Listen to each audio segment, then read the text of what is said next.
Astaghfirullah. Assalamualaikum warahmatullahi wabarakatuh. Alhamdulillah wassalatu wassalamu ala rasulillah wa ala alihi wa sahbihi wa mawalah wa la hawla wa la quwata illa billahi wa ba'd. Qala Allah azza wa jalla ya ayyuhalladzina amanu taqullaha haqqa tuqatih wa la tamutunna illa wa antum muslimun. Fa inna asdaqal hadithi kitabullah wa khairal huda huda Muhammadin sallallahu alaihi wasallam wa syarrul umuri muhdatsatuha wa kullu muhdatsatin bid'ah wa kullu bid'atin dhalalah wa kullu dhalalatin finnar. Ma'asyiral muslimat yang dimuliakan Allah Subhanahu wa taala. Alhamdulillah di sore hari ini kita bisa duduk kembali di majelis ilmu. Salawat dan juga salam hadiahkan kepada Rasul kita Nabi besar Muhammad sallallahu alaihi wasallam. Pembahasan di sore hari ini kita akan membahas seputar peran seorang wanita atau seorang istri di dalam mentarbiyah putra-putrinya. Di dalam sebuah hadis Nabi sallallahu alaihi wasallam mengatakan, "Idza mata ibnu Adam in qata'a 'amaluhu illa min thalathin.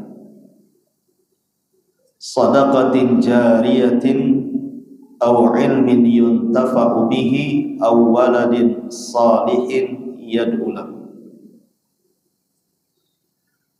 Apabila anak Adam meninggal dunia, tidak ada yang dibawa ke kuburannya kecuali 3 perkara.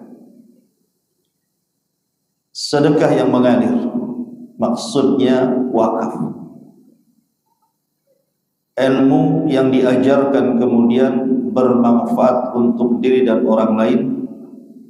Kemudian anak yang saleh yang akan mendoakan orang tuanya.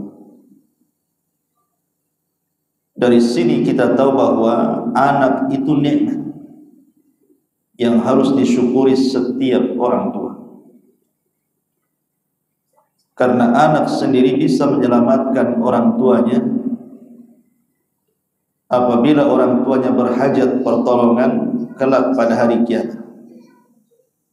Anak yang soleh itu bisa menjadi syafaat bagi orang tuanya. Sebab itulah maka pendidikan dalam Islam ini sangat penting, terutama untuk anak-anak. Dan salah satu yang sangat berperan dalam pendidikan anak itu adalah kalangan ibu-ibu. Karena bapak ini biasanya sibuk kerja. Jadi kesehariannya anak itu lebih banyak dengan ibundanya dibandingkan dengan ayahandanya. Dan seorang ibu lebih mudah mempengaruhi anaknya dibandingkan ayahandanya. Makanya ada istilah al-ummu madrasatul aulad. Ibu-ibu itu adalah madrasah bagi anak-anaknya. Sebelum saya jelaskan tentang beberapa perkara yang terkait dengan ini, saya ingin mengkisahkan beberapa kisah wanita-wanita hebat yang melahirkan para ulama dunia, para pemimpin dunia. Itu disebabkan peran seorang ibu yang sangat hebat di dalam mendidiknya. Ini sebagai motivasi, karena bagaimanapun kisah-kisah salaf itu, kata Sufyan Ats-Tsauri rahimahullahu taala, jundun min junudillah. Dia adalah tentara dari tentara Allah yang bisa membangkitkan kita sehingga kita meniru mereka. Siapa mereka? wanita-wanita hebat yang mengukir sejarah, mampu melahirkan anak-anak yang terkenal secara keilmuan di dunia. Ma'asyiral muslimat yang dimuliakan Allah Azza wa Jalla, sebut saja Al-Imam Ahmad ibn Hanbal rahimahullahu ta'ala. Siapa yang tidak kenal Imam Ahmad? Imam yang mendapatkan gelar Imam Ahli Sunnah wal Jamaah. Kalau gelarnya Imam Syafi'i, Imam Nasirus Sunnah. Kalau gelarnya Imam Ahmad dan Imam Malik, Imam Darul Hijrah. Kalau gelarnya Abu Hanifah, gelar Imam Ashabu Ra'i. Imam Ahmad ini adalah satu ulama yang mencetuskan madhab yang paling banyak pengikut di dunia ini, selain juga Imam Syafi'i dan imam-imam madhab lainnya. Sampai-sampai Imam Syafi'i rahimahullahu ta'ala, Imam Syafi'i itu kan gurunya, guru daripada Imam Ahmad. Dia mengatakan, kharajtu min Baghdad wa ma khallaftu biha ahadan awra wala atqa wala afqah min Ahmad ibn Hanbal. Aku keluar dari Baghdad, aku tidak pernah melihat ada orang yang bisa menandingi waraknya, takwanya, cerdasnya melebihi Imam Ahmad. Wajar dia imam dunia. Sampai-sampai ada sebagian ulama, kalau tidak salah perkataan Imam Zuhri atau imam yang lainnya, mengatakan bahwa Islam ini ditolong oleh dua manusia. Pertama oleh Abu Bakar saat kaum muslimin terjadi pemurtadan gara-gara mereka menolak zakat. Yang kedua oleh Imam Ahmad ibn Hanbal saat manusia terfitnah dengan imtihan khalqil Quran, ujian orang itu dipaksa menyebut Al-Quran makhluk. Semua para ulama tumbang di zaman Imam Ahmad itu, terpaksa mereka mengucapkan Al-Quran makhluk, mengikuti akidah Mu'tazilah, kecuali Imam Ahmad. Dia sampai disiksa oleh 3 kurun kekuasaan, oleh Khalifah Ma'mun. Ma'mun meninggal, diganti Al-Wathiq, Wathiq meninggal, diganti Mu'tasim. Baru keluar dari penjara itu di zaman Khalifah Mutawakkil. Setelah peristiwa ini, Imam Ahmad terkenal satu-satunya ulama yang berpegang dengan akidah Ahli Sunnah menyelisih Mu'tazilah. Sampai sebagian ulama mengatakan, kalaulah bukan karena Allah, kemudian Ahmad ibnu Hanbal, semua manusia itu menjadi Mu'tazilah. Sedemikian mulianya Imam Ahmad menyelamatkan akidah dunia. Namun siapa sangka Imam Ahmad yang luar biasa keilmuannya, sampai dia mengatakan, kana Ahmad tafad dunya marratain. Imam Ahmad itu keliling dunia 2 kali, hatta jama'al musnad, sampai dia sanggup mengumpulkan musnad yang sangat tebal, kumpulan hadis Nabi. Yang kitab musnad itu kalau kita bawa sendiri itu nggak bisa, itu saking beratnya, berjilid-jilid itu, terlengkap. Imam Ahmad ini menjadi ulama besar tidak lepas dari peran ibundanya. Ibunda Ahmad ibn Hanbal namanya Safiyah bintu Maimunah. Safiyah bintu Maimunah rahimahullah. Semoga Allah merahmati ibundanya Imam Ahmad. Imam Ahmad ini terlahir yatim, sehingga yang merawat sepanjang kecilnya itu sampai jadi dewasa itu ibundanya. Sampai Imam Ahmad menceritakan sendiri kisahnya. Apa kata Imam Ahmad? Dia mengatakan, hafadhatni ummil Qur'an, hafadhatni ummil Qur'an wa umri 10 sanawat. Yang membuat hafal Quran itu yang mengajarkan ibuku sendiri. Jadi Imam Ahmad hafal Quran itu di tangan ibundanya. Kalau sekarang anak-anak kita hafal Quran itu di pondok, orang pondok yang buat orang hafal Quran anak-anak kita.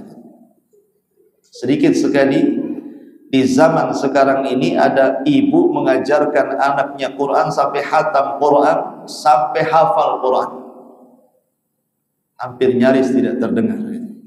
Ternyata anak-anak hafal Quran di pesantren, bukan ibundanya. Lah Imam Ahmad menceritakan yang menjadikan aku hafal Quran itu ibuku. Di usia ketika itu 10 tahun. 10 tahun belum balik. Nah baliknya anak laki-laki itu 15 tahun. Imam Ahmad sudah hafal Quran di tangan ibundanya. Kemudian dia mengatakan fahafidtu kitab Allah. Aku pun menghafal Al-Quran fi sadri, di dada.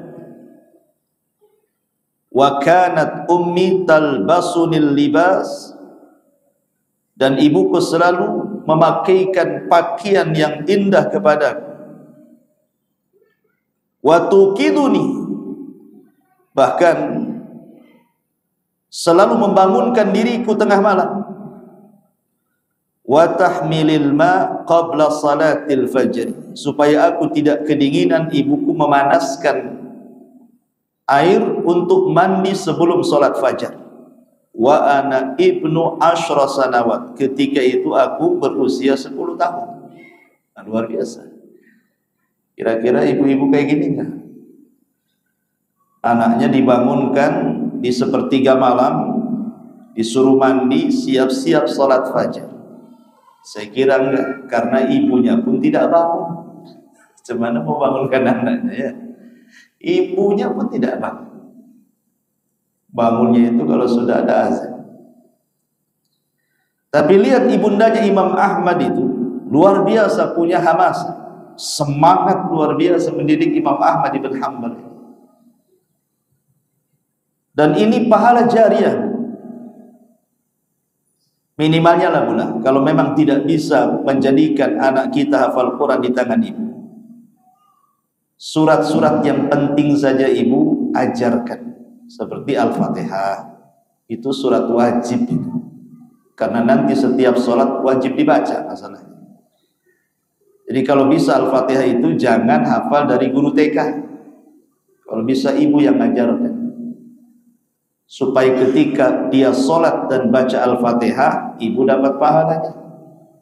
Karena surat itu dibaca terus tuh.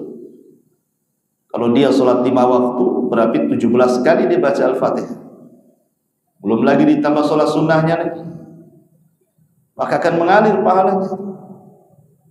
Karena Rasul SAW yang mengatakan, man sanna fil Islam sunnatan hasanatan falahu ajruha wa ajru man amila ba'dahu la yanqusu min aw min ujurihim syai'an. Siapa yang berikan contoh terbaik diikuti pula sama orang, maka yang memberi contoh dapat pahala, dan pahala orang yang mencontohnya tanpa mengurangi pahala mereka sedikit pun. Makanya nasihat bu, jadi yang penting-pentinglah kalau ibu tidak bisa ngajarkan, yang wajib-wajib saja lah, seperti sholat, kalau bisa ibu yang ngajarkan, jangan gurunya. Bacaan-bacaan sholat apa saja ajarkan. Kalaupun nanti di sekolah itu hanya menyempurnakan saja yang wajib-wajib, ngajari puasa supaya mengalir terus pahalanya. Itu yang dilakukan ibundanya Imam Ahmad ibnu Hanbal rahimahullah ta'ala. Kemudian Imam Ahmad mengatakan, falamma balagtus sadisata asyara min umri, ketika usiaku sampai di usia 16 tahun, qalat li ummi, ibuku bicara dengan aku, idhab fi talabil hadith, fa inna safara fi talabil hadithi hijratun ilallahil wahidil ahad. Ya Ahmad, kata ibunya, Usiamu sudah 16 tahun, kau sudah hafal Quran, sebaiknya kau pergi cari hadis Nabi. Karena safar mencari hadis Nabi itu adalah hijrah menuju Allah Al-Ahad, Zat yang Maha Esa. Kemudian ibunya pun memberikan beberapa uang supaya Imam Ahmad pergi, diongkosi sama ibu.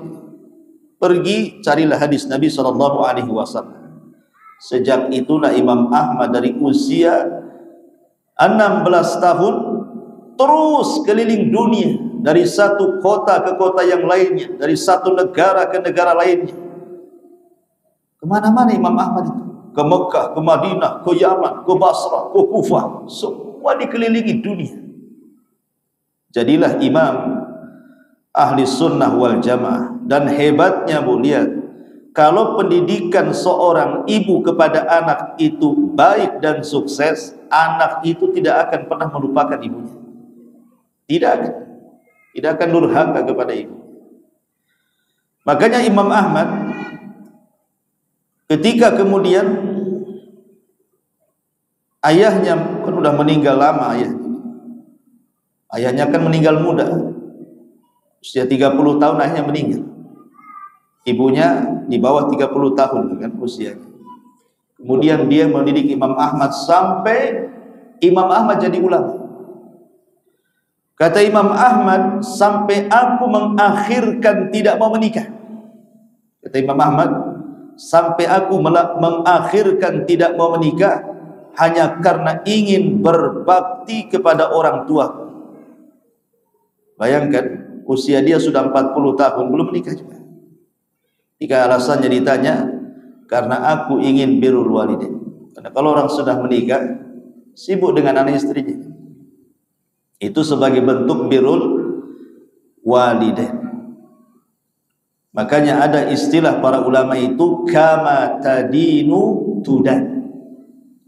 Sebagaimana kita memberikan jasa kepada orang, maka orang itu akan memberikan jasa kepada kita. Dan ini contohnya Imam Ahmad. Ini satu kisah menarik dari Imam Ahmad. Kita ambil cuplikan saja. Kalau kisah Imam Ahmad secara lengkap ya sampai maghrib. Yang kedua Imam Malik. Kita cerita Imam Mazhab. Imam Malik rahimahullahu ta'ala. Siapa yang tidak kenal Imam Malik? Subhanallah, Imam Malik ini dia tidak pernah keluar dari Madinah. Dia tidak pernah kayak imam-imam yang lain itu ke Basrah, ke Kufah, ke Syam, ke Irak, ke Yaman. Enggak, Imam Malik tidak. Imam Malik itu tidak pernah keluar dari kota Madinah. Ke Mekah pun tidak. Maksudnya dalam rangka belajar ke Mekah ya haji umrah itu saja. Ya pernah berjumpa dengan Abu Hanifah yang ngomong sedikit, tapi tidak belajar. Memang murni Imam Malik itu dapat ilmu dari kota Madinah saja. Karena di zaman Imam Malik memang ulama banyak di zaman itu berkumpul di kota Madinah. Dan Imam Malik punya prinsip beda dengan imam-imam yang lainnya. Karena Imam Malik mengatakan, kita tahu bahwa Imam Malik dengan Nabi itu jaraknya cuma 2, yang disebut dengan sunaiyat. Kalau dalam hadis itu ada istilah sunaiyat. Jadi Imam Malik ke Nabi itu cuma melewati 2 orang. Di dalam kitab-kitab induk hadis yang ada sunaiyat itu kitabnya Muwatta Imam Malik. Dari Malik nanti mengambil ilmu dari gurunya Nafi, Nafi dari Ibnu Umar, Ibnu Umar dari Nabi. Atau namanya dari Imam Malik, dari Mujahid, Ibnu Abbas dari Nabi. Atau dari Malik, dari Salim, dari Ibnu Umar, dari Nabi. Jadi cuma lewat 2 orang saja. Sehingga jarak dekatnya Imam Malik kepada Nabi SAW itu memungkinkan sunnah-sunnah Nabi tidak berubah. Nabi mengajarkan kepada para sahabat. Tentu sahabat tidak akan merubah sunnah Nabi. Sahabat mengajarkan kepada para tabi'in, tidak mungkin banyak berubah di situ. Lah Imam Malik belajar kepada tabi'in. Sehingga tidak akan banyak berubah dari apa yang dilakukan Rasul di zaman itu. Makanya Imam Malik itu fanatik dengan pendapatnya penduduk Madinah. karena lebih dekat dengan Nabi. Wajar kalau Imam Malik laqabnya Imam Darul Hijrah, ulamanya tempat hijrah Nabi. Imam Malik. Bahkan kitab yang pertama kali dari kitab-kitab induk itu ya kitabnya Muwatta Imam Malik ini. Belum ada Sahih Bukhari, Sahih Muslim, belum ada. Sampai Imam Syafi'i rahimahullahu ta'ala mengatakan, aku tidak pernah melihat ada satu kitab yang lebih sahih setelah Al-Quran melebihi Muwatta'nya Imam Malik. Karena ketika itu Bukhari belum lahir, Muslim juga belum lahir. Imam Syafi'i wajar ngomong begitu. Sampai ketika itu sang khalifah meminta bukunya dijadikan undang-undang negara, dia tidak mau. Dan Imam Malik tersebar mazhabnya, luar biasa. Dan terkenal kecerdasannya. Bahkan yang menjadikan Imam Syafi'i rahimahullahu ta'ala menjadi ulama dunia sendiri tidak lepas dari jasanya Imam Malik. Imam Malik lah yang paling berjasa kepada Imam Syafi'i. Imam Syafi'i menjadi ulama dunia. Lah siapa sangka imam sebesar Imam Malik rahimahullahu ta'ala ini yang berperan besar mendidik Imam Malik menjadi ulama besar adalah ibunya. Ibunya Imam Malik. Itulah yang menjadikan Imam Malik seorang ulama dunia, tidak lepas daripada ibunya. Sampai-sampai Imam Malik itu diberikan oleh Allah Subhanahu wa ta'ala suara indah. Imam Malik itu indah banget suaranya. Jadi dia suka meniru-niru nyanyian di zaman itu. Di zaman itu juga sudah ada tukang nyanyi, artis lah bahasa kita. Ya bukan kayak artis sekarang, artis ibu kota, enggak. Ya artis di zaman itu lah kan itu. Lah Imam Malik ini suka niru-niru nyanyian kecil-kecilnya itu, punya suara indah. Dan ibunya tahu dia punya bakat itu. Sehingga kemudian ibunya mengatakan, ya bunai, innal mughanniya idza kana qabihul wajhi lam yultafat ila ghinaihi fada'il ghina watlubil fiqha, katanya. Nah, seorang artis itu kalau rupanya tak jelas, enggak tampan, enggak ganteng, enggak ada orang dekat-dekat. Sebaiknya kau tinggalkan musik dan nyanyian itu, carilah kecerdasan dalam agama. Itu pesan ibunya. Tinggalkan itu. Nah, ibu kasih motivasi anaknya kayak gitu. Ngapain kamu itu dengar-dengar musik? Nah, gak ada manfaatnya. Gak jadi juga artis. Kayak macam kau ini tak pantas jadi artis. Jadi ustaz aja lah, atau ustazah gitu. Jadi kasih motivasi sejak kecil itu, supaya motivasi ini tertanam di benak anak itu, sehingga anak itu akan tertancap kalimat ibunya, sehingga itu yang dicita-citakan. Makanya penting memberikan motivasi sejak kecil itu. Kayak ibunya ini kan ngasih motivasi kepada Imam Malik rahimahullahu ta'ala. Bahkan bukan hanya itu saja, ibunya sampai tafaul. Tafaul itu apa, Bu? Tafaul itu doa harapan. Namanya tafaul itu ya. Tapi dalam bentuk perbuatan. Jadi ibunya itu beli pakaian kebesaran para ulama. Ya, kalau di Saudi itu kan kalau ulama kan baju khusus tuh. Ya kan, ada jubah khusus ya, yang hanya dipakai oleh para mutawwi' lah istilahnya, orang-orang saleh gitu. Ibunya membelikan pakaian yang biasa dipakai oleh para ulama. Macam mana bentuknya? Dijahit, dibentuk kayak ulama persis. Jadi kecil-kecil Imam Malik itu dipakaikan tuh pakaian itu, kemudian ditaruh imamah di kepalanya gitu ya. Supaya apa? Coba ibunya gini, supaya otaknya Imam Malik ini dia akan terfokus dengan menggunakan pakaian-pakaian seperti itu, punya cita-cita seperti ulama. Sama lah kayak orang sekarang ini, kalau dia seorang polisi, anaknya pasti dicarikan baju polisi. Nah, nanti kamu jadi abi nih, gitu ya. Kalau dokter ya dibelikan baju-baju dokter, ya kan, sama alat-alatnya itu. Seperti itu ibunya tuh ngasih motivasi, tafaul namanya. Kemudian ibunya mengatakan kepada Imam Malik rahimahullahu taala, "Idhhab ila Rabi'ah ar-Ra'i." Sebaiknya kau pergi kepada Rabi'ah ar-Ra'i. Ada seorang alim besar di Madinah di zaman itu, namanya Rabi'atur Ra'i. Itulah guru pertama Imam Malik. Pergi kepada Rabi'ah, belajar pun di situ. Yang lebih hebat lagi, ini nasihatnya nih Bu, dengar. Kata ibunya kepada Imam Malik, ta'allamul adab, ta'allam al-adaba qabla al-ilm. Malik, kau datang kepada Rabi'ah, belajar adab dulu sebelum ilmu. Penting, belajar adab sebelum ilmu.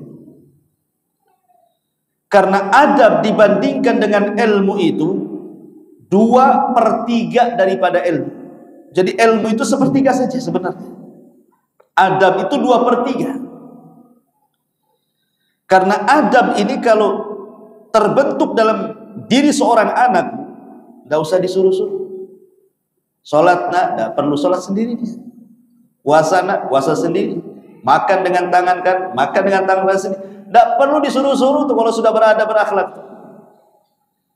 Yang disuruh-suruh itu karena nggak punya akhlak, anak nggak beradab sama orang tuanya, makanya capeklah orang tuanya nyuruh-nyuruh tuh.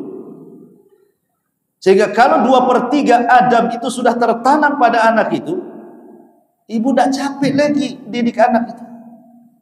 Coba lihat banyak wanita yang stres, ibu-ibu yang stres itu gara-gara apa? Anaknya suul adab, buruk adab, sama orang tuanya melawan, masalah di luar gitu, nongkrong aja kerjanya. Subhanallah. Anak-anak apalagi zaman sekarang, geng-gengan, geng motor lagi anak-anak sekarang. Nah, di sini ibunya Imam Malik mengarahkan kepada Imam Malik belajar adab sebelum belajar ilmu. Adab ini yang mempengaruhi ilmu. Subhanallah. Dengan berjalannya waktu, Imam Malik pun kemudian belajar kepada para ulama yang ada di kota Madinah. Belakangan dia menjadi ulama dunia.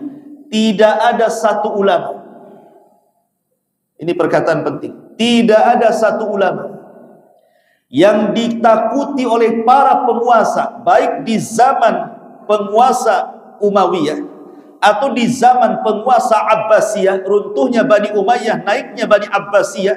Tidak ada satu ulama yang ditakuti oleh para pemimpin kecuali Imam Malik. Subhanallah. Tidak ada. Imam Syafi'i saja hampir dibunuh. Imam Ahmad disiksa lagi, dipenjara lagi oleh penguasa. Ibnu Taimiyah sampai meninggal di penjara. Tapi Imam Malik tidak bisa disentuh para ulama oleh para penguasa. Tidak berani penguasa sama Imam Malik. Luar biasa Imam Malik ini. Nah, siapa yang menjadikan Imam Malik ulama dunia? Ibunya. Ibunya yang menjadikan dia ulama besar. Ini contoh kedua. Contoh ketiga, Imam Syafi'i rahimahullahu ta'ala. Imam Syafi'i rahimahullahu ta'ala, dia lahir di Gaza. Jadi keluarganya orang Mekah. Kemudian safar ke Gaza mencari ekonomi. Lahirlah Imam Syafi'i. Ayahnya meninggal. Sehingga ketika usia 1 tahun itu ibundanya, karena tidak bisa apa yang harus dimakan di Gaza, di Palestina sana, akhirnya pulang kampung. Kemana? Ke Mekah. Karena silsilah Imam Syafi'i ini termasuk Ahlul Bait. Silsilahnya sampai kepada Nabi. Zaman sekarang disebut apa? Habib, ya kan? Habaib. Imam Malik itu Habib, tapi tidak dikenal Habib, dikenal ilmu. Kalau terbayang kalimat Syafi'i, pasti terbayang madhabnya, bukan terbayang Habib. Kan itu. Bahkan nggak ada yang tahu silsilah Imam Syafi'i itu sampai ke Nabi, kan? Nggak ada yang tahu. Taunya dia ulama besar, pencetus madhab Syafi'i gitu saja. Tapi ibundanya luar biasa, karena Allah karuniakan ibunda Imam Malik ini diberikan kecerdasan luar biasa. Kecerdasan luar biasa. Ibunya itu cerdas. Sampai dalam persidangan itu ibunya suatu ketika jadi saksi. Jadi saksi. Saksi dipisahkan sama hakim. Ibundanya Imam Malik tak mau. Masa saksi dipisahkan dengan saksi yang lain gitu?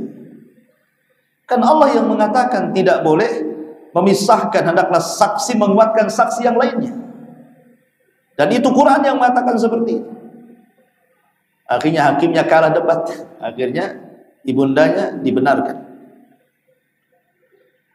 Lah Imam Syafi'i sendiri dikatakan oleh Imam Ahmad ibn Hanbal rahimahullahu taala, kana Syafi'i kasyamsi lid-dunya wa kal afiyati lil badan. Imam Syafi'i itu seperti matahari yang menerangi dunia dan seperti kesehatan pada badan manusia. Siapa yang tidak berhajat kepada matahari? Semua orang berhajat kepada matahari.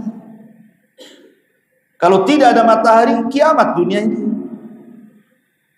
Mungkinkah kalau seandainya matahari tidak terbit, kemudian malam terus, PLN di Anambas ini sanggup menerangi 24 jam? Nggak ada. Sekarang aja mati listrik. Nggak sanggup. Rusak kan gitu.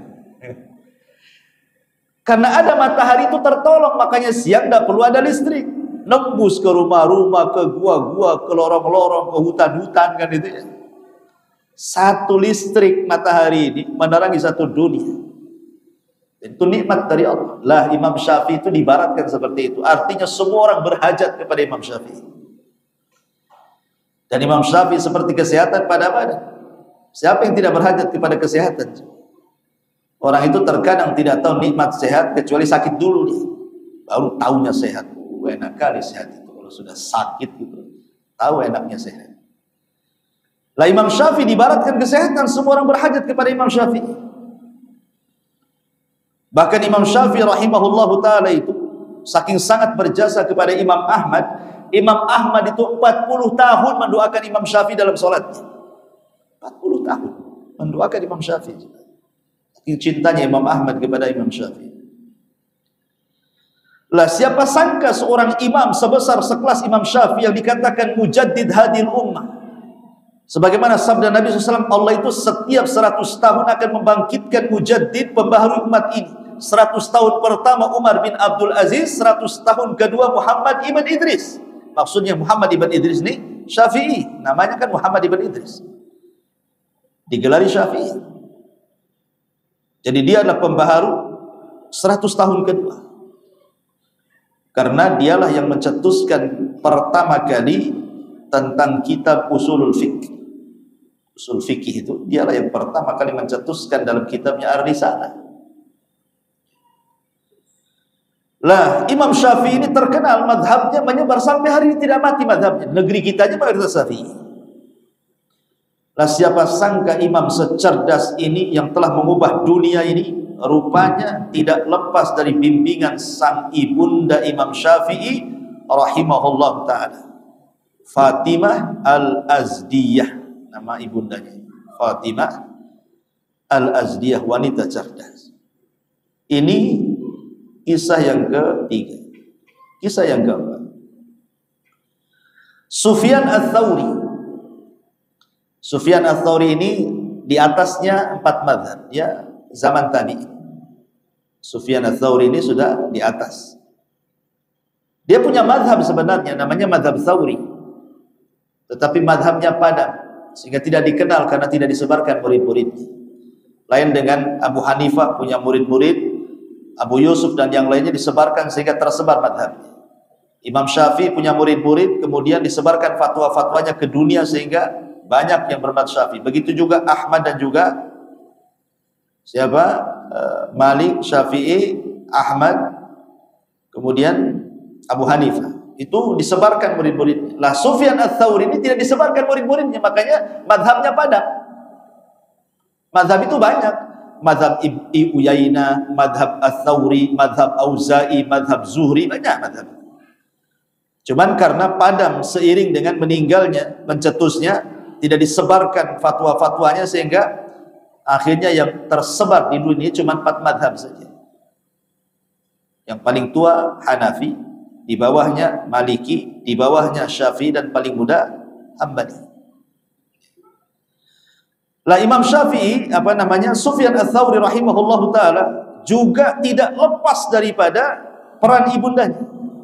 Sampai-sampai kalau kita menceritakan tentang jarh wa ta'dil dalam ilmu hadis itu, kalau para ulama hadis menggelari Sufyan Ats-Tsauri itu sebagai Amirul Mukminina fil hadis, pemimpinnya kaum mukminin dalam hadis Nabi. Itulah Sufyan Ats-Tsauri. Sufyan Ats-Tsauri ini tidak lepas daripada Ummu Salihah, ibundanya yang saleh, yang mentarbiyah dengan kemampuannya. Dia bukan orang kaya, tapi ibundanya ketika sudah yatim tu Sufyan Ats-Tsauri, dia berusaha bekerja. Murni hasil pekerjaannya itu hanya untuk membiayai anaknya Sufyan Ats-Tsauri,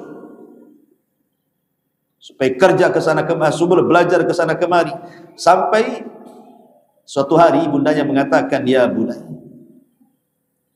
idza katabta asyrata ahrufin fanzur hal tara fi nafsika ziyadah fi khasyatika wa hilmika wa waqarika, fa in lam tara dzalik fa'lam annaha tadurruka wa la tanfa." Tsauri kata ibunya, apabila engkau menulis sebuah nasihat 10 huruf, lihat pada dirimu, nasihat itu menambah takut, menambah perasaan lembut, menambah ketenangan atau tidak? Kalau tidak, maka nasihat itu justru memadaratkan kamu dan tidak memanfaatkan bagimu. Seolah-olah ibunya mengatakan, kamu kalau belajar sungguh-sungguh, dengerin ustadznya, dengerin syekhnya, ambil manfaatnya. Itu motivasi. Ya, kalau orang dulu kan, saya pernah mengalami waktu kecil-kecil dulu itu. Kita saja mau ngaji di langgar itu, di musola itu, diantar sama orang tuanya, ngomong sama Pak Kiai, ajari anak saya Quran. Padahal zaman dulu itu kalau dipukul, main pukul betul tuh Pak Kiai itu. Gak bisa disabet tuh. Kadang-kadang direndam di kolam. Kalau lari diantar lagi sama orang tuanya. Nggak mau tahu orang tua itu lebam-lebam mana, diantar lagi kan. Karena orang tua dulu tahu tentang fadilah ilmu. Walaupun mereka rata-rata orang awam, tidak seperti orang sekarang ya kan, canggih-canggih kan. Orang tua dulu itu masih ada himmah kepada agama itu luar biasa. Coba anak sekarang disabet sama kiainya, apa nggak lapor polisi itu? Ustaznya kena tangkap KDRT gitu ya. Subhanallah ya kan. Ya karena sekarang terlampau memanjakan anak, sehingga anak lecet sedikit saja khawatir luar biasa. Tapi anak tidak hafal Quran gak ada khawatir, padahal jelas neraka atau tempatnya. Ini yang jadi masalah ya. Jadi Sufyan Ats-Tsauri ini yang menjadikan dia menjadi ulama Amirul Mukminin fil hadis siapa? Ibundanya. Siapa lagi? Ibundanya yang menjadikan dia alimin ulama dunia. Ma'asyiral muslimat yang dimuliakan Allah Azza wa Jalla, siapa lagi? Imam Bukhari. Siapa yang tidak kenal Imam Bukhari? Setelah lahirnya Bukhari, kemudian Imam Bukhari diminta untuk membukukan sebuah hadis yang sahih saja. Akhirnya kemudian dia mengarang satu kitab namanya Jami' As-Sahih, yang dikenal dengan Sahih Al-Bukhari. Kitabnya mengalahkan rutbahnya Muwatta. Yang tadinya Muwatta itu kitab terus setelah Al-Quran, turun Sahih Bukhari naik. Sehingga sepakat satu dunia para ulama mengatakan bahwa kitab tersoheh setelah Al-Quran adalah Sahihul Bukhari, kemudian Sahihul Muslim, dan begitu seterusnya. Imam Bukhari ini sangat berjasa kepada umat Islam, karena kitabnya sampai hari ini dipelajari hampir di satu dunia, di semua madhab, di semua pesantren, dijadikan rujukan para duat, para dai, para ustadz apabila berceramah. Rawahul Bukhari, Rawahul Bukhari, Rawahul Bukhari. Hadis ini diriwayatkan Bukhari, diriwayatkan Bukhari. Subhanallah, satu dunia pahalanya dikirim kepada Bukhari. Lah Imam Bukhari dikenal kecerdasannya dalam ilmu hadis tidak lepas daripada daurul ummi fi hayatihi. Ada ikut campur ibundanya kepada Bukhari. Karena begini ikhwan, ya, Asyiral muslimat yang dimuliakan Allah Azza wa Jalla, Imam Bukhari ini ketika kecil-kecil dia sudah yatim. Entah kenapa Imam Bukhari kecil ini dia terkena penyakit mata. Jadi dia tertidur kemudian terbangun buta, tak bisa melihat. Imam Bukhari itu pernah buta kecil-kecilnya, tak bisa melihat, ya. Jadi ibundanya hampir putus harapan. Karena di zaman itu kan, kalau sekarang kan enak gitu ya, kena katarak operasi kan itu. Kelilepan langsung ke dokter, ada obatnya. Di zaman itu apalagi dia orang miskin, mau diobati pakai apa? Buta matanya. Tetapi ibundanya terus berdoa kepada Allah Subhanahu wa taala. Sampai suatu malam, karena dia terus berdoa untuk kesembuhan Imam Bukhari ini putranya, maka dia pun dapat bisikan dalam mimpinya bahwa Allah sudah menyembuhkan penyakit butanya. Ketika dia terbangun, dipanggilnya Bukhari, rupanya bisa melihat. Karamah ini namanya, kawan. Karamah karena banyaknya doa ibundanya kepada Imam Al-Bukhari rahimahullahu ta'ala. Sampai-sampai disebutkan itu, ya hadza qad raddallahu ala ibnatiki basarahu bi kathrati du'aiki. Wahai ibu, bangunlah, Bukhari sudah tidak buta lagi, dan itu disebabkan karena banyaknya doamu untuk anak. Dari sini ada faedah besar bahwa doa itu menjadikan sesuatu yang mustahil menjadi mungkin. Ini kaidah.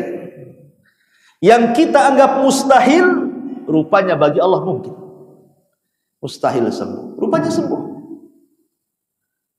Sebenarnya kalau ada orang bertanya, Ustaz, anak saya itu kok degil kan, suruh sholat tak mau. Kadang-kadang malam jam berapa dia pulang, asih bermasalah, bertengkar, bla bla bla bla semuanya.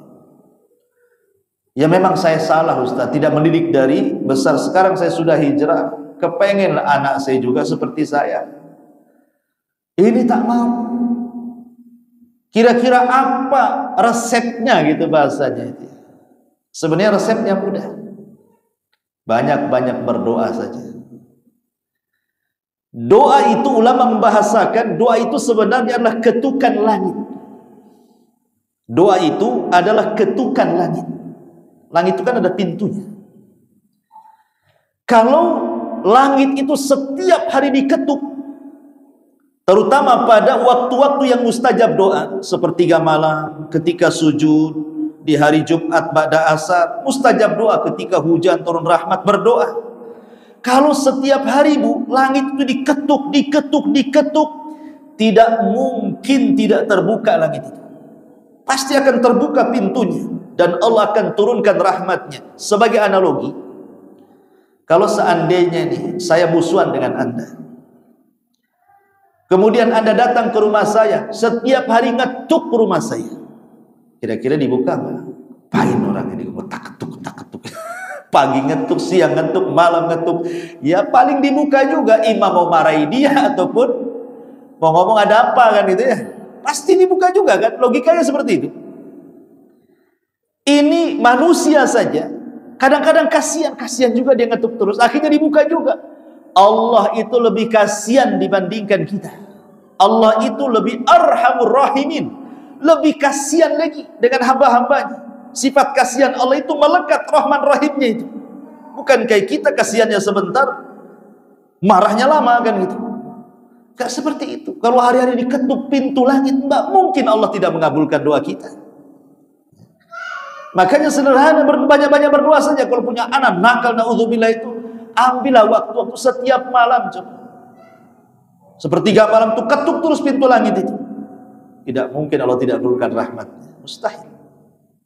Kemudian ambil wasilah sebab. Selain berdoa ya nasihati terus, jangan ada bosannya sampai dia berubah. nanti juga ada waktunya berubah, tidak mungkin tidak berubah. Karena kita melibatkan Allah untuk memperbaikinya. Kalau Allah sudah terlibat, selesai semuanya.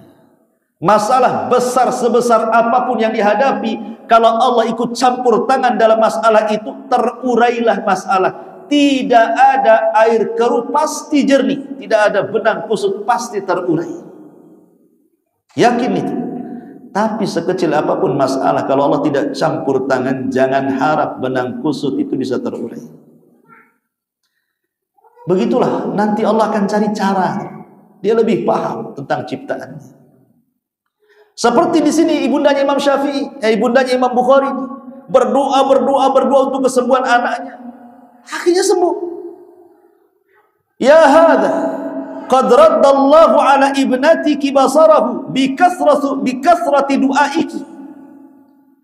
Wahai ibunda, Allah sudah kembalikan kesehatan mata putramu karena banyaknya doamu kepada Allah. Nah, ini kan dahsyatnya sebuah doa. Maka banyak-banyak doamu sama anak itu. Atau suaminya masalah, banyak-banyak doa sama suaminya. Doa yang bagus. Ya Allah, janganlah poligami suami saya. Ya Allah, terus berdoa seperti itu. Suaminya pula berdoa yang sama, ya Allah, izinkan istri saya poligami.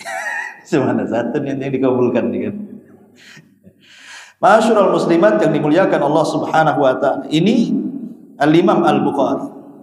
Sekarang pindah kepada pemimpin pejuang yang luar biasa. Siapa yang tidak kenal Muhammad Al-Fatih? Ma'ruf Muhammad Al-Fatih dalam sejarah Islam, yang membebaskan Konstantinopel di zamannya. Siapa yang mendidik Muhammad Al-Fatih? Ibundanya Ummu Muhammad, Ummu Sultan Muhammad Al-Fatih. Kemudian juga Salahuddin Al-Ayyubi yang membebaskan Palestina, Baitul Maqdis jatuh ke tangan kaum muslimin setelah sebelumnya di zaman Umar bin Khattab. Itu berapa abad tuh? Dari Umar bin Khattab kemudian dirampas lagi sampai di zaman Salahuddin Al-Ayyubi baru jatuh lagi Al-Quds kepada kaum muslimin. Tapi sekarang jatuh lagi ke mereka, baru nanti di akhir zaman kan jatuh lagi tangan Al-Mahdi Muntadhar.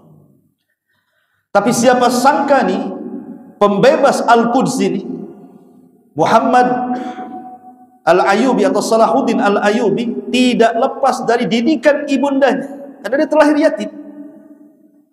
Ibundanya yang mendidik sampai menjadi seorang pemberani yang luar biasa, dan dia pun ditakdirkan menjadi pemimpin hebat dunia.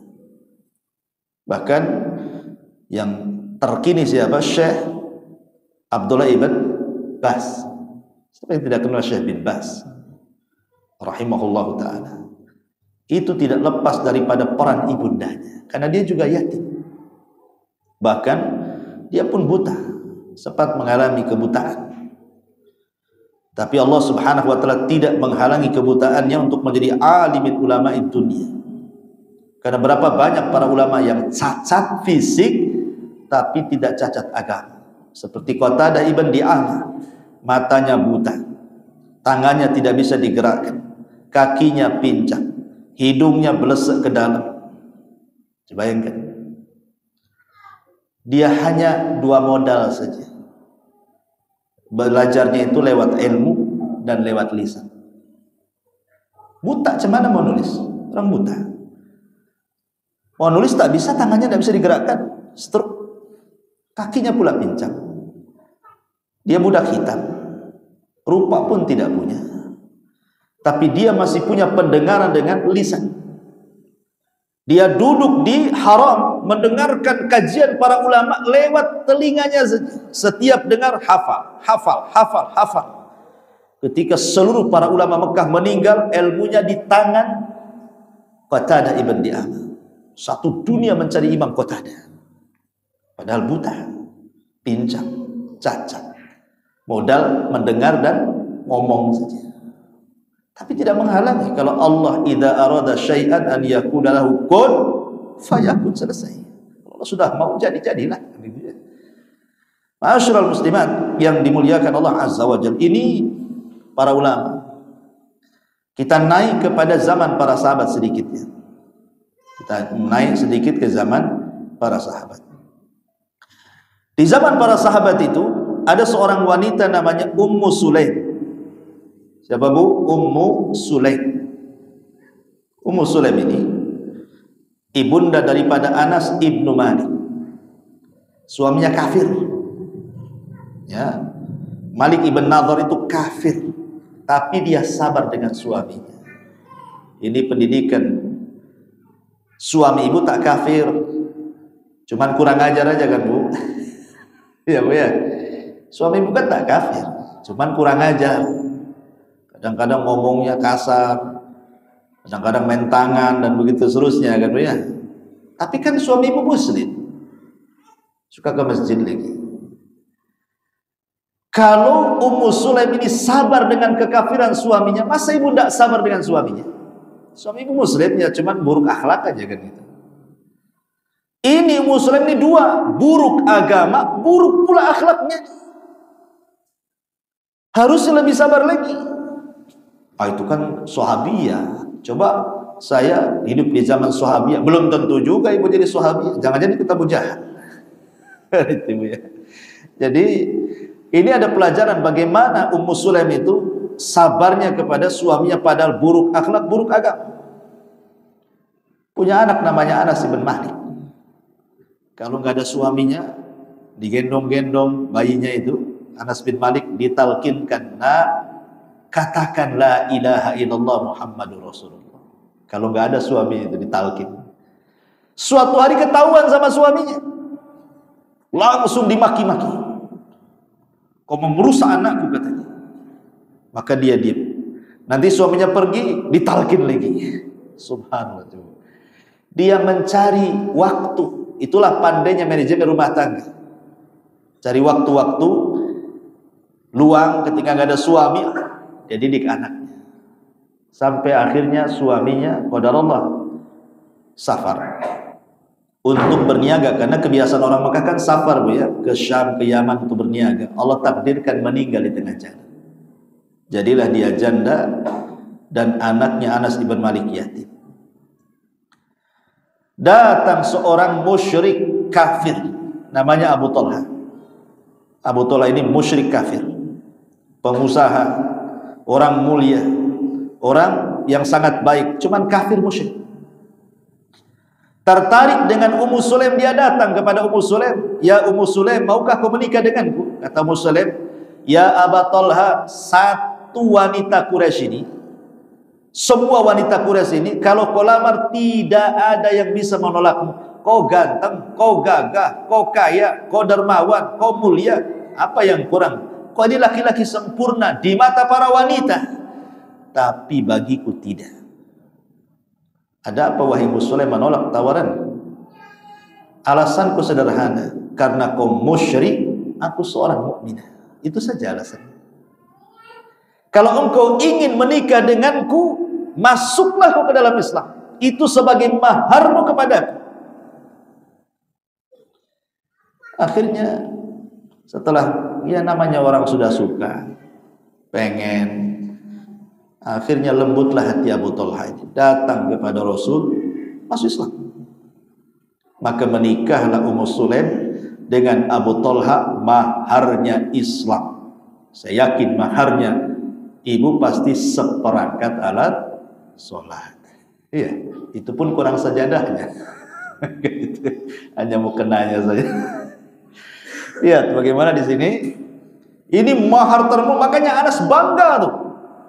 Tidak ada wanita yang paling mulia maharnya melebihi ibuku katanya. Islam maharnya. Abu Talha ini punya anak bawaan, dia kan duda juga. Namanya Abu Umair. Masih kecil tapi sudah dipanggil Abu. Jadi kunyah itu tidak mesti harus sudah tua, sudah nikah, punya anak baru dipanggil Abu Humairah. Nah, kecil-kecil pun boleh kita kasih nama Abu. Ini buktinya nih. Ini buktinya, anaknya Abu Talha namanya Abu Umair, masih kecil belum balik, masih kecil-kecil, umur 5 tahun, dipanggil Abu Umair. Sampai ada kisah Abu Umair ini, anaknya Abu Talha ini. Abu Umair ini memelihara seekor burung. Mungkin burung pipit ke burung gereja, pokoknya lah ya burung lah. Anak-anak tuh suka burung. Kalau sekarang kan lato-lato. Orang kan burung gitu ya. Namanya anak tak pandai merawat burung, entah kepijak, entah kecekik, matilah burung ini. Nangis. Anak-anak itu lebih sedih kehilangan mainan daripada sedih kehilangan ibunya. Coba saja. Kalau mainannya hilang, guling-guling tuh. Kalau ibunya nggak ada, kasih handphone main game, tenang dia. Ibu satu hari ibu pergi, penting handphone dia kan, zaman sekarang. Akhirnya Anas bin Malik ini kakaknya kan gitu ya, kakak bawaan gitu, lapor kepada Nabi. Karena Anas ini kan jadi pembantu Nabi usia 10 tahun, dihantar sama ibundanya. Ya Rasulullah, adikku si Abu Umair nangis gara-gara mati burungnya. Nabi SAW subhanallah peka Rasul itu. Padahal dia seorang Nabi, dia pemimpin dunia, dia seorang presiden, seorang Rasul, kesibukannya banyak. Disempetin pula dia takziah tuh, takziah karena kematian burung. Datang dia kepada Abu Umar, umur 5 tahun, burungnya mati, takziah. Kata Nabi SAW, ya Aba Umar, ma fa'alan nughair. Aba Umar, ada apa dengan burungmu si nughair itu? Menunjukkan bolehnya kita ngasih nama binatang. Karena Abu Umar ini ngasih nama burungnya nughair. Boleh. Kasih nama punya kucing, kasih nama siapa Bonbon atau siapa gitu. Kasih nama. Ya. Jangan nama suaminya, nanti salah pula sebut. Jadi kasih nama, boleh memberi nama peliharaan. Karena Abu Umar punya burung dikasih nama nughair. Makanya Rasul mengatakan, ya Aba Umar, ma fa'alan nughair. Wahai Abu Umar, apa yang terjadi dengan burung si nughair itu? Kata Abu Umar, mati Rasul, mati anak-anak, mati. Nangis dia. Kemudian sama Rasul disabar-sabarin. Coba bayangkan. Kira-kira Bu, kalau tetangga punya kucing mati, takziah nggak Bu? Takziah bawa beras. Ada apa ini? Ya, enggak takziah. Saya dengar kucingnya mati. Innalillahi wa inna ilaihi raji'un. Sekarang dia. Ya. Masyaallah muslimat yang dimuliakan Allah Azza wa Jalla. Akhirnya kemudian Abu Umar ini, putra dari Abu Talha masih kecil, itu anak kesayangan Abu Talha. Anak laki-laki di zaman jahiliyah itu, anak laki-laki anak emas, anak perempuan dikubur hidup-hidup. Kan itu tidak suka mereka. Jadi anak kesayangan Abu Talha. Suatu ketika sakitlah Abu Umar ini, sedih Abu Talha ini, karena anak satu-satunya dari istri pertamanya sakit. Kemudian dia safar karena harus mencari nafkah seorang suami. Jadi yang merawat ini siapa? Istrinya lah yang baru, Ummu Sulaim. Allah takdirkan tidak lama usianya, meninggallah Abu Umar ini. Ketepatan meninggalnya Abu Umar, Abu Talha itu mau datang dari safar. Maka Ummu Sulaim ngomong sama keluarganya, kalian harus diam, jangan ada yang menghabarkan kematian Abu Umar kepada ayahnya Abu Talha kecuali aku. Kalau tidak, keluar kalian. Ancam keluarganya. Semua dia. Datang bapaknya Abu Talha ke rumah Ummu Sulaim ini. Ummu Sulaim sudah dandan cantik-cantik, cakep-cakep kan itu. Namanya suami datang dari safar. Kan begitu Bu ya, kalau datang dari safar ibu harus cantik-cantik. Jangan bawa-bawa pula. Marah suami. Sudah di jalan banyak lihat yang bening-bening pula. Sampai ke rumah lihat yang kotor-kotor pula. Apa nggak ngambek suaminya tuh? Tetapi Abu Talha tidak tertarik. Kenapa? Karena seorang ayah kalau punya anak kecil, pertama datang yang ditanya anaknya dulu. Pasti yang ditanya anaknya dulu. Istri itu kedua, udah tidur anaknya. Baru sih tanya istrinya. Itu ya Bu ya. Masalahnya Abu Umar kan meninggal. Kata Ummu Sulaim kepada Abu Talha, ya Aba Talha, kemarin anakmu sakit, alhamdulillah sekarang anakmu sudah tenang. Ya pikirnya tenang maksudnya sembuh kan itu, maksudnya tenang mati itu sebenarnya. Ya Abu Talha ya senanglah. Ketika mendengar sembuh anaknya, senang dia, bangkit gairahnya, mau dia melayani istrinya Ummu Sulaim. Malam itulah menjadi malam terindah bagi Abu Talha dan Ummu Sulaim. Melakukan hubungan suami istri, kan dari safar kan begitu biasanya laki-laki. Ya. Kemudian dia sudah menyediakan makanan kesukaan Abu Talha, makan kenyang malam itu. Kemudian setelah itu tidur nyenyak karena lelah. Sepertiga malam bangunlah Abu Talha. Nggak tahu menahu soal kematian siapa? Abu Umair ini. Kata Ummu Sulaim, ya Abu Talha, saya mau bicara. Ya, ada apa wahai istriku? Seandainya ada tetangga kita nitip barang, tiba-tiba tetangga itu mau ngambil barangnya, boleh kita tahan nggak? Kata Abu Sulaim, ya enggak boleh, itu kan barang orang. Kasihkanlah, dia nitip. Kata Ummu Sulaim, ya, anak kita kan titipan Allah. Kalau Allah mau mengambilnya, kira-kira kamu ikhlas nggak? Katanya. Bayangkan pandainya wanita ini. Ya, nggak main to the point. Kalau sekarang istri kena musibah datang suami, langsung sesegukan itu. Ya, langsung nangis itu, bercucur darah itu, dipeluk-peluk suaminya. Oh, ada kenyesalnya, naudzubillah. Niyah, ya. Ini menunjukkan kesabaran. Bagaimana Muslim mengajarkan kesabaran yang luar biasa. Sampai Abu Talha marah. Bukan marah apa? Kok bisa orang sesabar dia? Kok bisa wanita ini sesabar Ummu Sulaim? Makanya subuh-subuh sebelum dikuburkan bayinya itu, dia datang kepada Rasul menceritakan tentang kesabaran istrinya. Maka Rasul mengatakan, barakallahu lakuma fi lailatikuma. Semoga Allah berkahi di malam kalian melakukan hubungan itu. Makanya Allah Subhanahu wa taala memberkahi, karena Rasul berdoa. Meninggal Abu Umair, lahir anak banyak dari Ummu Sulaim, dari Abu Talha, semua menjadi ulama besar, menjadi para mujahidin, menjadi qurra. Luar biasa diberkahi. Ya. Syahidnya di sini apa? Bagaimana Ummu Sulaim ini mendidik keluarga, anaknya. Ketika meninggal Malik ibn Nadhr, suami pertama yang kafir itu, dia datang kepada Rasul ketika melihat para wanita berinfak dengan emas mereka, gelang mereka, anting mereka, kalung mereka kepada Nabi SAW. Dia tidak ada yang bisa dinafkahi untuk Rasul fisabilillah. Tapi dia melirik anaknya Anas bin Malik ketika itu usia 10 tahun. Datang dia kepada Rasulullah. Rasul, aku tidak bisa berinfak layaknya wanita lain, tapi aku punya Anas bin Malik, jadikan dia pembantu, nggak usah dibayar. Maka sejak itu Anas bin Malik menjadi pembantu Rasul sampai wafatnya Nabi. Makanya wajar kalau dia paling paham dengan Nabi. Tapi lihat kecerdasan Ummu Sulaim, menitipkan siapa? Anas kepada Rasul. Kalau sekarang yang menitipkan ke pesantren gitu ya. Kalau sekarang ini kemana lagi? Memilih pendidikan terbaik. Ummu Sulaim cerdas bagaimana meletakkan anaknya itu. Taruh kepada Nabi. Jelas-jelas pesantrennya luar biasa. Pesantren Nabi jadilah kan gitu, Nabi yang didik. Makanya Anas bin Malik orang yang paling serupa dengan Rasul dalam ibadahnya. Ya, namanya satu rumah dengan Nabi. Anas bin Malik radhiyallahu anhu. Apalagi pendidikan Nabi tidak ada yang kasar, sampai dia mengatakan Rasul tidak pernah mengatakan sesuatu apa yang aku tidak lakukan, kenapa kau tidak lakukan, atau sesuatu yang aku lakukan, kenapa kau lakukan. Rasul tidak pernah ngomong begitu. Saking lembutnya Rasul kepada pembantu. Oh, sekarang kalau punya pembantu nyetrika gosong, pecat, nggak digaji. Dasar gua tak bisa kerja katanya. Kan gitu ya. Atau diporsir tenaganya gitu ya.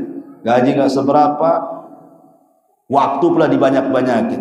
Zalim kepada pembantu. Seolah pembantu ini budak, bukan, pembantu ini manusia. Dia berjasa kepada kita. Kalau bukan karena pembantu, kesulitan lah orang-orang kaya itu untuk bekerja. Bersyukur kalau ada pembantu.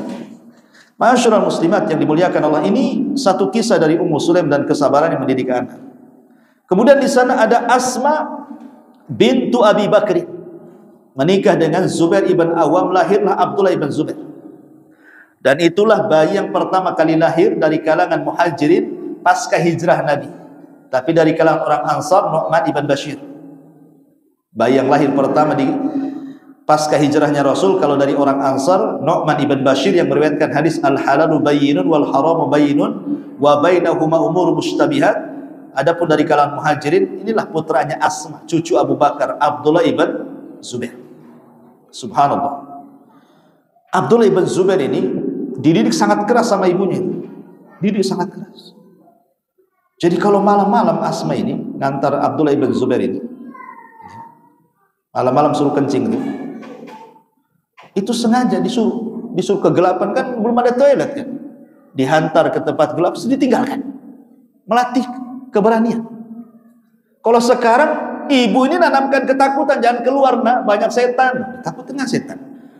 Kemudian ditongkrongi pula dengan sinetron suster ngesot pula, makin takut. TV-nya pula TV hantu gitu ya, genderuwo gitu ya.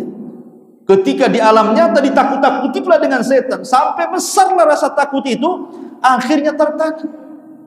Sampai ada yang sudah tua sekelas ibu itu penakut gitu. Sampai ke kamar mandi kalau distigmati tak berani, akhirnya apa? Kencing pula di botol aqua. Naudzubillah, saking takutnya. Si mending lah di botol aqua, kencing di celana, pula pakai pampers. Saking takutnya. Kenapa? Karena sudah ditakut-takuti. Ini Asma melatih keberanian. Makanya Abdullah ibn Zubair luar biasa, ngikutin ayahnya. Dia bisa naik kuda dengan dua pedang, bayangkan. Dan dia jadi khalifah. Abdullah ibn Zubair ini pernah jadi khalifah setelah Yazid Muawiyah ibnu Yazid ibnu Muawiyah. Ketika Khulafaur Rasyidin sudah nggak ada, Abu Bakar mati, Umar mati, Utsman mati, Ali mati, Hasan. Ini namanya Khulafaur Rasyidin 30 tahun. Setelah itu tidak ada Khulafaur Rasyidin, ganti menjadi kerajaan. Raja pertama Muawiyah ibn Abi Sufyan. Muawiyah meninggal, diganti anaknya Yazid ibn Muawiyah. Yazid bin Muawiyah meninggal, diganti anaknya Muawiyah ibnu Yazid ibn Muawiyah. Namanya Muawiyah semua. Tapi anaknya Yazid orang soleh, dia tidak haus dengan kekuasaan, mundur dia jadi penguasa. Ketika mundur jadi penguasa dari kota Madinah, Abdullah ibn Zubair memproklamirkan diri menjadi khalifah. Semua berbaiat, kecuali Abdul Malik ibn Marwan tidak mau baiat. Dia buat kubu sendiri di Syam.